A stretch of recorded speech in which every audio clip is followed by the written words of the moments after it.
with head coach Manny Viveiros. Manny, what was the explanation that was given when the goal was disallowed in the third period? The ref had said to me is that it was kicked in.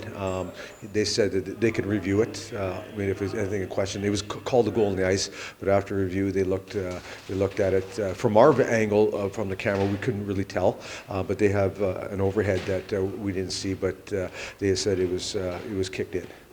It was another night where you guys nearly erased a 2-goal deficit. Did you like the pushback you guys had in the third period? Yeah, no, that was good. I thought we started off really well. We had, I think we had 11 or 12 shots in the first period, got a great start.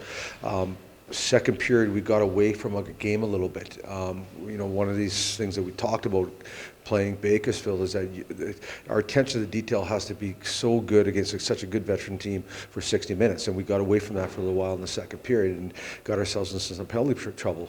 And but in the third period, we got it back again, though. But again, a lesson learned against a good hockey team that you've got to play 60 minutes against them. You can't play 45 minutes or 50 minutes against like that, because if you do that, they're going to capitalize on it, and that's something that we have to learn going forward against this hockey team. And it seems to be a pattern when we play these guys. When we do that, we lose. If we don't, we play full 60 minutes and attention to details, we win, which we've done earlier this year.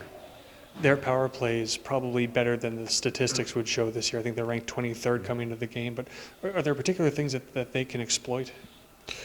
Yeah, they've got skill and they've got experience and they know what they're doing and they're in the right positions all the time. And we got cut out of positions a couple times on a couple assignments, and they took advantage of it too. And then again, that leads to details of staying out of the box. And I thought some of the penalties that we took tonight were unnecessary.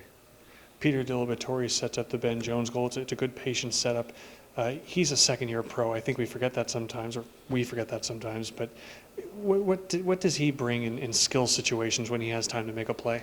No, Dilly that has that natural ability of talent. There's no question. He sees the ice really well. He can make plays.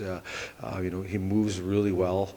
He's a great first pass defenseman also too. And those are the things that the strong parts of his game. But for Dilly to play at that next level, he's got to work on other areas of his game as far as defending, and which is normal. He's a young defenseman. It's going to take some time in that, but that part of the game we're really encouraged. The other part we're still trying to develop, and that's going to take some time here. But that play that he did behind the net was a special play, a real good play, and he found the guy in front, and he scored a timely goal for us. We talked this morning about what you expected from Leighton Ahak in his first game back. What did you see from him? Pleasantly surprised. I thought there would be a lot more rust to his game, but he looked like he hadn't missed a step at all, which was really good.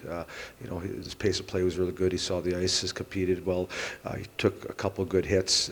Always coming off an injury, you're going to be a little bit worried about that at first, but he was absolutely fine.